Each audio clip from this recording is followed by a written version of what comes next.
चलिए बेटा, आज हम बात कर रहे हैं topic probability, which is the last topic of your class 11. Probability topic is started from a term experiment.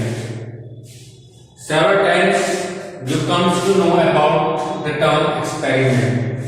आपने साइंस में बहुत से एक्सपेरिमेंट किए होंगे, एक्सपेरिमेंट के बारे में आप सुनते आए हैं, लेकिन what is actually it is, इसके बारे में हमें नहीं मालूम है. तो आज हम आपको बताने जा रहे हैं कि एक्चुअली एक्सपेरिमेंट होता क्या है. एक्सपेरिमेंट क्या है? इट इज एन ऑपरेशन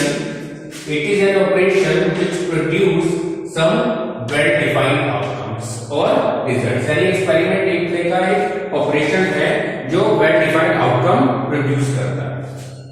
इसके बाद आता है मेरे random experiment, which is really a very important point of the term probability. What is random experiment? If an experiment is repeated under identical conditions and outcomes of that experiment are not same every time, but each outcome is one of the several possible outcomes, then it is known as random experiment. अब देखिए, इसको मैं छोटे से example से समझाता हूँ, फिर आपको दोबारा डायरेक्शन समझाऊंगा. हमने कॉइन को थ्रो किया. कॉइन को थ्रो करते हैं, अगर आप बार बार थ्रो करते हैं तो हो सकता है कभी हेड आए, कभी टेल आए, कभी फिर हेड आ जाए, कभी फिर टेल आ जाए. मतलब कि आप श्योर नहीं है कि क्या आने वाला है, ठीक है ना. लेकिन आएगा वही जो उसके पॉसिबल आउटकम्स हैं. जैसे कि सिक्के को अगर हम टॉस करते हैं तो दो ही पॉसिबल आउटकम है, आएगा हेड और टेल. तो तब भी जब भी आप सिक्के को टॉस करेंगे, कॉइन को टॉस करेंगे, तो आपको दो ही आउटकम मिलेंगे, आइदर हेड और टेल. ऐसे ही अगर आप किसी डाई को थ्रो करते हैं तो जो पॉसिबल आउटकम है वो फ्रॉम 1 to 6 कुछ भी हो सकते हैं. तो इसके उन्होंने क्या कहा कि if an experiment is repeated under identical conditions and outcomes of that experiment are not same. जैसे मैंने कहा कि जब आप टॉस करेंगे तो हर बार आउटकम सेम हो, ऐसा जरूरी नहीं है. लेकिन जरूरी क्या है? But each outcome is one of the several possible outcomes. यानी कि जो आउटकम आएंगे वो उन पॉसिबल आउटकम्स में से कोई एक होंगे. Then it is known as random experiment. तभी एक्सपेरिमेंट क्या कहलाता है? रैंडम एक्सपेरिमेंट कहलाता है. अब a random experiment satisfies the following conditions. ये कुछ कंडीशंस को फॉलो करता है बेटा, तभी ये रैंडम एक्सपेरिमेंट कहलाता है. पहली कंडीशन क्या है? It has more than one possible outcome. जैसे आप कॉइन को थ्रो कर रहे हैं तो एक से ज्यादा पॉसिबल आउटकम है, हेड या टेल. आप डाई को थ्रो कर रहे हैं, एक से ज्यादा पॉसिबल आउटकम है, फ्रॉम 1 to 6 कुछ भी हो सकते हैं. आप किसी प्लेइंग कार्ड में से कोई कार्ड क्या कहते हैं ड्रैग कर रहे हैं तो उसके 52 पॉसिबल आउटकम्स हैं. तो कोई भी रैंडम एक्सपेरिमेंट रैंडम एक्सपेरिमेंट कब कहलाएगा? जब उसके एक से ज्यादा पॉसिबल आउटकम होंगे. सेकंड कंडीशन क्या है? It is not possible to predict the outcome in advance. इसके रिजल्ट को आप एडवांस में प्रिडिक्ट नहीं कर सकते. आप नहीं जानते कि सिक्के की थ्रो में क्या आने वाला है, डाई के टॉस में क्या आने वाला है, ये आप नहीं जानते हैं. फिर इसके बाद आता है बेटे सैंपल स्पेस. सैंपल स्पेस क्या है? The set of all possible outcome of a random experiment is called the sample space. It is denoted by S. ये किससे डिनोट होता है? एस से डिनोट होता है. अब देखिए, मैं आपको एग्जांपल देता हूं रैंडम एक्सपेरिमेंट को समझाने के लिए, और सैंपल स्पेस को समझाऊंगा उससे. देखिए, हमने एग्जाम्पल ले लिया कि हमने एक डाई को थ्रो किया. If a die is thrown once, then it may turn up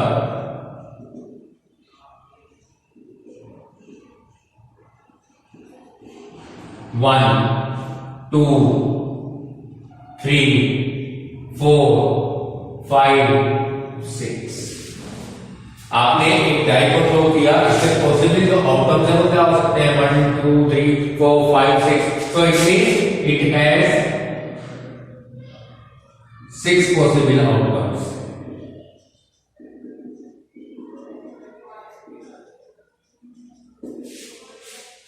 अब देखो 6 पॉसिबल आउटकम है, तो इसका मतलब आप इसके रिजल्ट को प्रेडिक्ट नहीं कर सकते कि क्या आने वाला है थ्रो में, ठीक है ना. And it is not predicted the result in advance. आप इसके रिजल्ट को प्रेडिक्ट नहीं कर सकते एडवांस में। तो इसका मतलब ये क्या हो गया, एक्सपेरिमेंट डाई को थ्रो करने का जो एक्सपेरिमेंट हुआ वो क्या हुआ, it is a random experiment. So throwing a die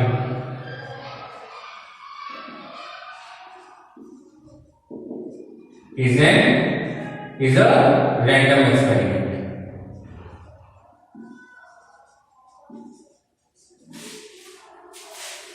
और इसके जो पॉसिबल आउटकम है उसको आपने नाम दे दिया एस। तो 1 2 3 4 5 6 के लिए क्या बन गया इसका सैंपल स्पेस। जैसा कि मैंने सैंपल स्पेस के बारे में बताया, the set of all possible outcomes of a random experiment. तो ये एक रैंडम एक्सपेरिमेंट है, इसके पॉसिबल आउटकम ये हैं, तो इसलिए ये क्या कहलाया, सैंपल स्पेस के आउटकम क्या है, ये सैंपल स्पेस कहलाया, जिसको हमने ऐसे डिनोट किया।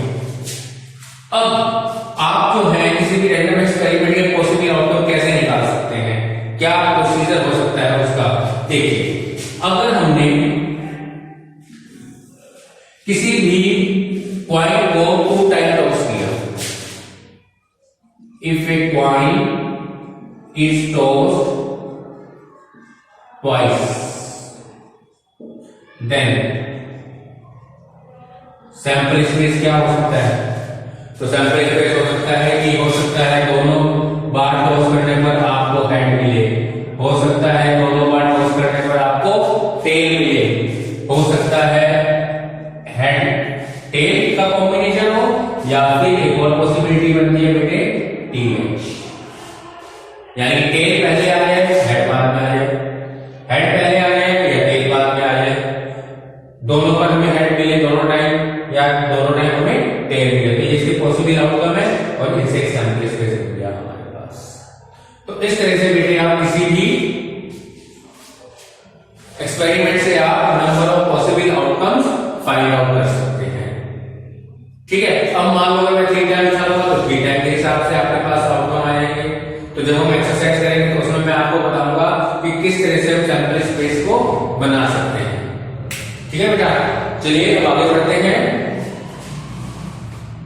इसका स्क्रीनशॉट में डिटेल लेना चाहे आप ले सकते हैं।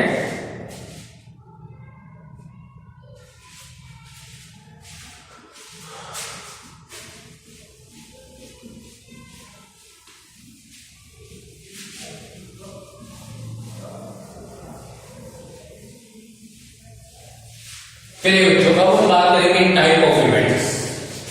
सबसे पहले इवेंट की डेफिनेशन है। Event, what is actually event is. तो इवेंट क्या है बेटा, an event is a subset of a sample space of a random experiment।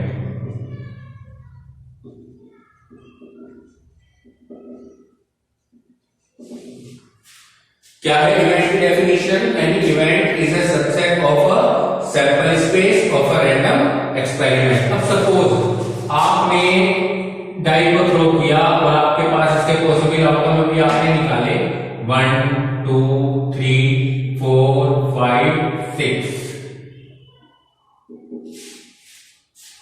अब आपने एक इवेंट लिया ई क्या लिया आपने कि odd number appears.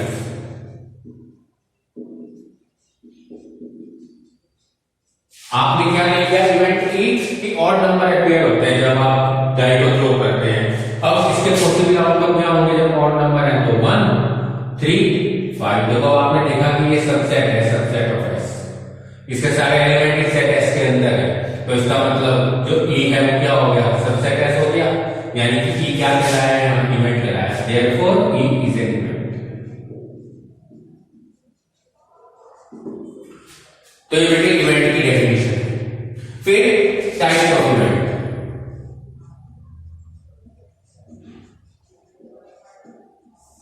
Types of event में सबसे पहले आता है बेटे आपके पास श्योर इवेंट। श्योर इवेंट को आप सर्टेन इवेंट भी बोलते हैं।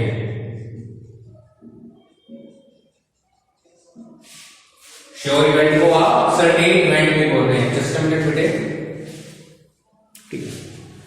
श्योर इवेंट या सर्टेन इवेंट, इसको कैसे डिफाइन करेंगे? द होल सैंपल स्पेस,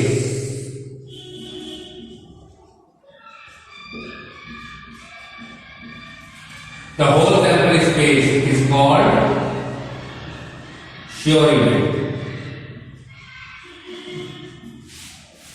या इसको ऐसे लिख सकते हैं, the whole sample space of a random experiment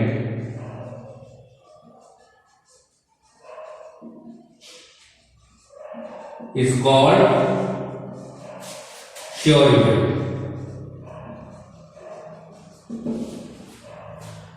अब श्योर इवेंट के लिए अगर आप देखें, मैंने मान लो आपसे कहा कि late E be an event, a number appear less than 7। Same experiment है, हमने डाइकोटोम किया है, डाइकोटोम करने पर हमारे पास सैंपल स्पेस ये है। अब मैं कह रहा हूं कि E एक ऐसा इवेंट है जिसमें लेस देन 7 नंबर अपीयर हो गए। अब लेस देन 7 के नंबर कौन कौन से हैं? 1 2 3 4 5 6। अब देखो ये किसके इक्वल आ गया? S के इक्वल आ गया नहीं, इसके मतलब सारे एलिमेंट 7 से लेस है, तो वो इवेंट की हो गया। अब इवेंट की किसके इक्वल आ गया? S के इक्वल आ गया, मतलब इवेंट की यहाँ क्या है? श्योर इवेंट या सर्टेन इवेंट। इसके बाद में हमारे पास आता है second, impossible event. Impossible event, अब इम्पॉसिबल इवेंट क्या होता है बेटा? देखिए, इम्पॉसिबल इवेंट होता है the empty set. Empty set is called a impossible event.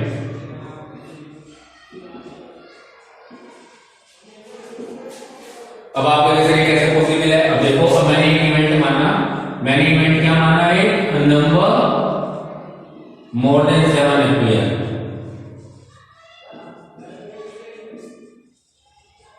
या more than 6 appear, a number more than 6 appear in a flow of time।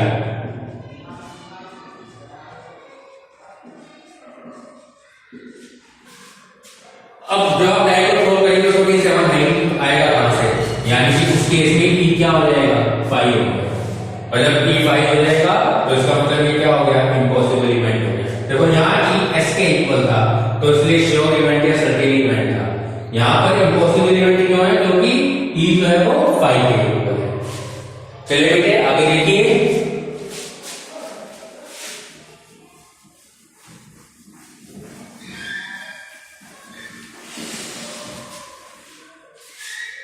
चलिए नेक्स्ट थर्ड टाइप हमारे पास क्या है बेटा? थर्ड टाइप है हमारे पास सिंपल इवेंट। इसको हम एलिमेंट्री इवेंट भी बोलते हैं।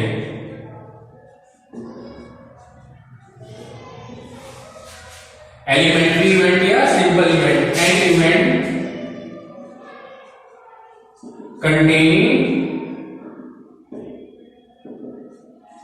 only one outcome is called simple event। क्या कहलाएगा ये? सिंपल इवेंट कहलाएगा अगर इसके अंदर केवल एक ही एलिमेंट हो। मान लो मैंने एक इवेंट ले लिया E prime number, sorry even prime number 2 appear।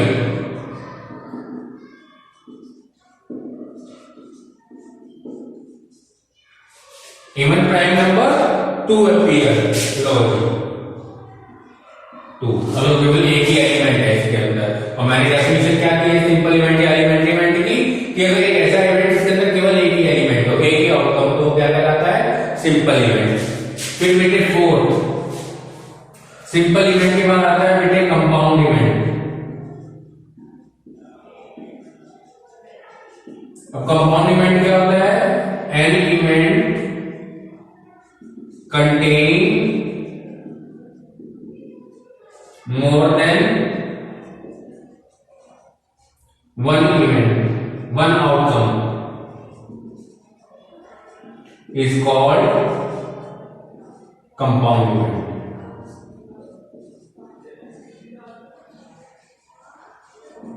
An event containing more than one outcome is called compound event. अब compound event के एग्जांपल अगर आप लेना चाहें, मान लो मैंने ए ले लिया, इवन नंबर अपीयर, तो इवन नंबर जब अपीयर होंगे तो ए की वैल्यू क्या होगी मेरे पास 2 4 6। अब देखो एक से ज्यादा आउटकम है इसके अंदर, जब एक से ज्यादा आउटकम है तो ये क्या कहलाया, कंपाउंड इवेंट कहलाया। Next it is fifth, mutually exclusive.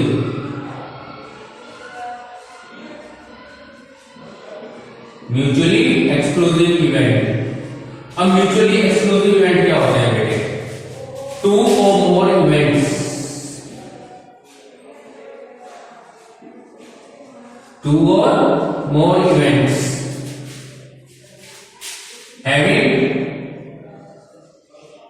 have no point in common is called mutually exclusive event.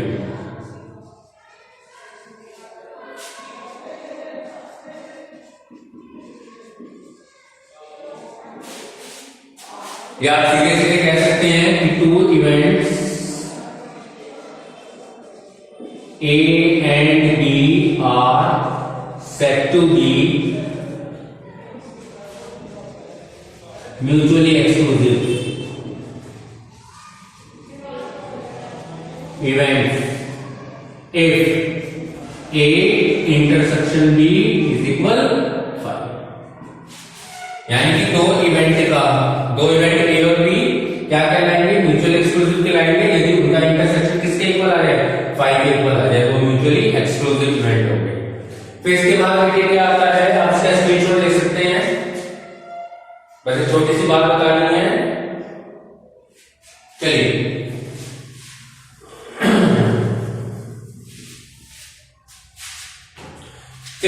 Last point जो हमारे पास है वो कहलाता है एग्जॉस्टिव इवेंट।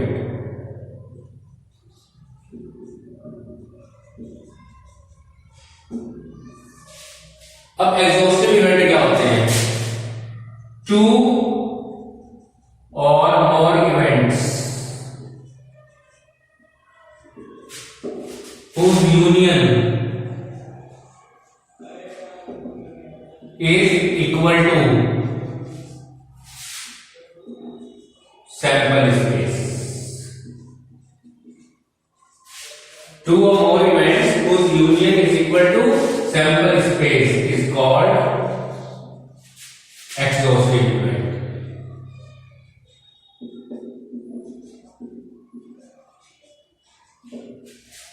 अब मान लो एग्जाम्पल लेते हैं, मान लो मैंने एक सेट ले लिया E जिसमें even number odd number appear हो रहे, एक सेट ले लिया B जिसमें इवन नंबर अपीयर हो रहे। तो अगर आप इनका यूनियन निकालते हो A यूनियन B तो क्या आएगा, 1 3 5 2 4 6।